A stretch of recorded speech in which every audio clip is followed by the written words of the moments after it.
आज हमारा पेड़ लगाने का 17 डे है।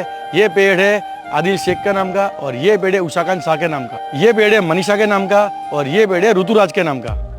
हमने जब ये स्टार्ट किया तब ऐसा लगा कि हम नहीं कर पाएंगे, मगर ये काम बहुत ईजी है, सही में है। आप भी करके देखो, मज़ा आ जाएगी।